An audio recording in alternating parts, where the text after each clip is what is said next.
Dans cette maquette, nous avons un film 3D où les gens se promènent avec leurs lunettes et rentrent dans le temple. C'est vraiment une belle visite et sortent abasourdis. Les bons plans pour profiter de la vie à l'israélienne, c'est tous les jours sur Studio Kalita.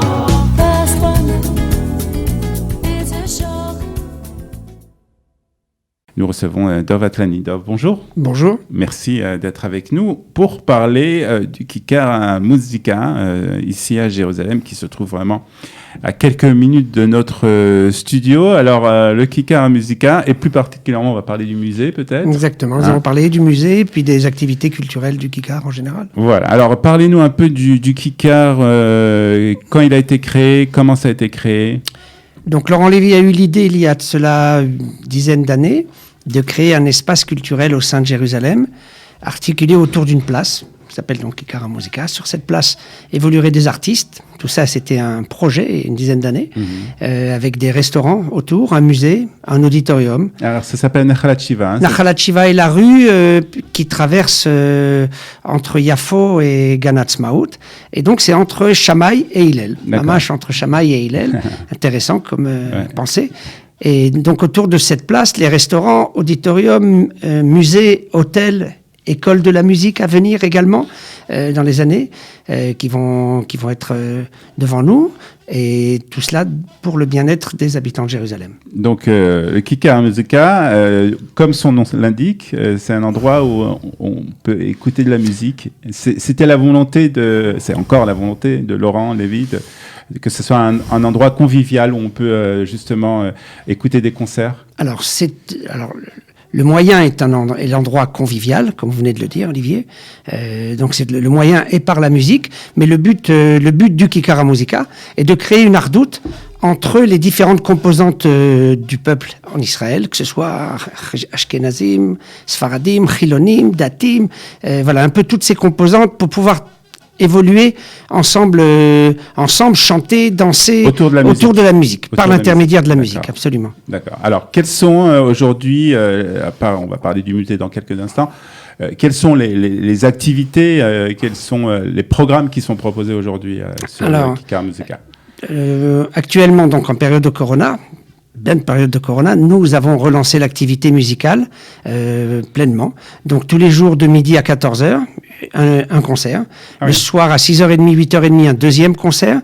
Et de 9h à 11h, un gros concert avec 4-5 personnes dans des thèmes divers. Musique israélienne, musique du monde, musique juive, jazz, un peu de tout.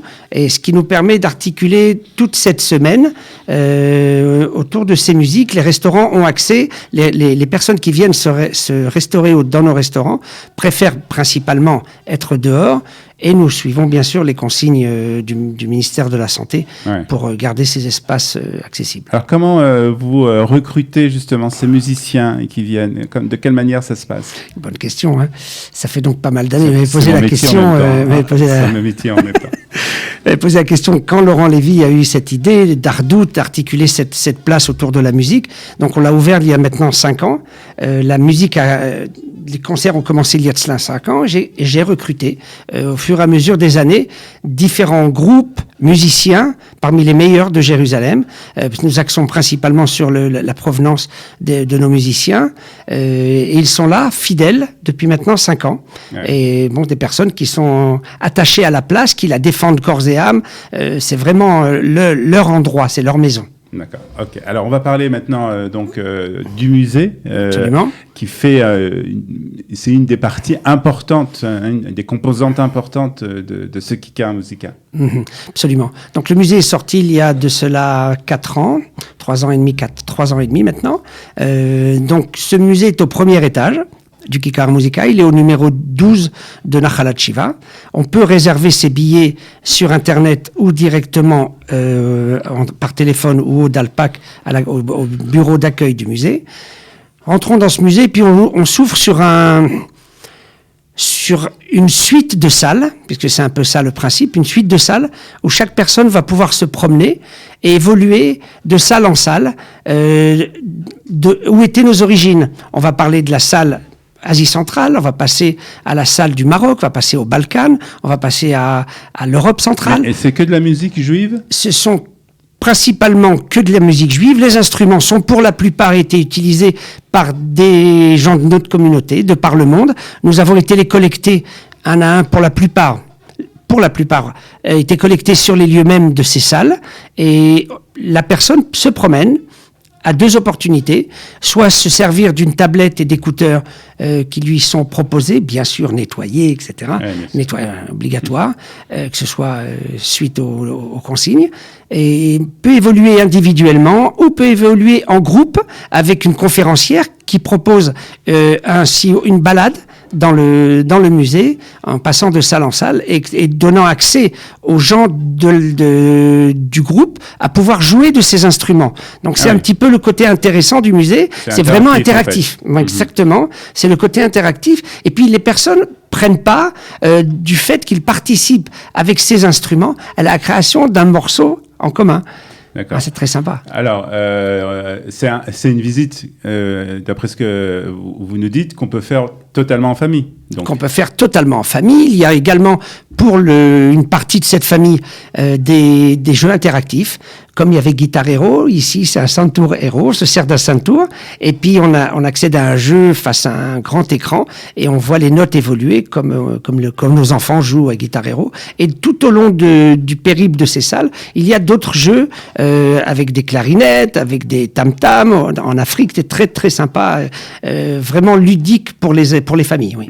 Alors, quelle est l'idée derrière tout ça? C'est-à-dire, on veut montrer l'évolution de la musique dans les communautés juives à travers les âges. Voilà, nous passons à travers les âges, dans chaque communauté, par ces instruments, pour se retrouver en Israël. Ouais. La dernière salle est donc la salle d'Israël, où on trouve une maquette du deuxième temple, le temple d'Hérode.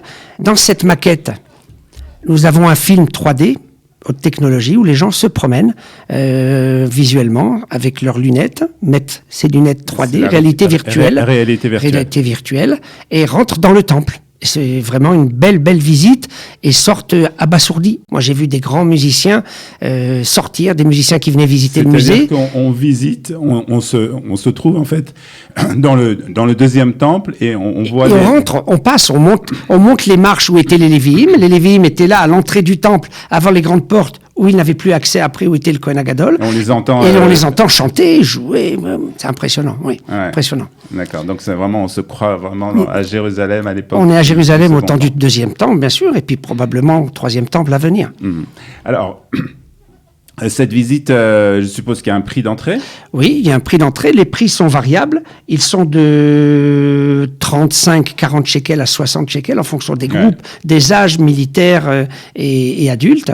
On peut réserver directement, comme je vous l'ai dit, par Internet. Il y a également sur le site de Kikar Musica possibilité de faire une visite 3D sur le site de Kikar, où vous allez également retrouver toute la programmation des concerts que vous avez tout au long des mois à venir. Donc vous allez savoir exactement et pouvoir voir les artistes et écouter les artistes sur le site. Alors racontez-nous un peu, quelles sont les personnes qui viennent visiter ce musée? Alors, un petit peu de tout. Alors, il nous manque bien sûr les touristes actuellement. C'était une grosse part l'année dernière. Donc, cette année, ce sont principalement les Israéliens. Mais c'est des Israéliens qui sont intéressés par la musique spécialement Alors, qui sont intéressés par leurs sources, par un retour aux sources, je pense, et puis qui trouvent par la musique ce retour aux sources. C'est ce qu'ils vont retrouver à l'intérieur. Alors, ils ont sûrement entendu parler de nous, et ils arrivent vraiment en famille, des familles entières, pas vraiment des individus, mais vraiment des familles qui viennent visiter. Très bien. Donc, je suppose qu'il faut réserver dans les conditions le mieux est de réserver puisque nous sommes limités. Absolument, Olivier. Nous sommes limités en quantité par heure et par jour dans la visite des salles. Donc, il est nécessaire de réserver. Je voulais que je vous donne le numéro de téléphone. On va le passer sur le site. Et puis, on le mettra aussi sur le site, tout simplement. Donc, ce musée du Kikar Medina, le musée de la musique. Kikar Musica, car Medina, c'est à Tel Aviv. Hein. Ouais. Kikar Musica, c'est le musée de la musique, ça s'appelle? C'est le musée de la musique hébraïque. Muséon à Musica Ivri. D'accord. Parce qu'on remonte vraiment à l'hébreu. D'accord. Alors, je suppose que, parce que tel que je connais Laurent Lévy, il a toujours plein de projets. Oui. Est-ce qu'il va s'arrêter là ou il voudrait faire encore d'autres choses? Alors, je vous l'ai dit, l'auditorium n'est pas en place. Un auditorium où on va avoir une salle de 350 places. Dans le musée. Au-dessus du musée. D'accord. Un étage au-dessus du musée. Un superbe auditorium dans le modèle du musée avec un toit marocain au-dessus. Tout est prêt. Nous attendons les autorisations de la mairie de Jérusalem. Que va-t-il se passer dans cet auditorium? Dans cet auditorium, des concerts de musique ethnique, de musique juive, de musique ethnique, possibilité de faire des conférences également. Ouvert. D'accord. Donc, je suppose que vous reviendrez nous en parler absolument. Dès l'ouverture. Que ça s'ouvre et on sera heureux aussi de venir voir merci à vous. Cet endroit.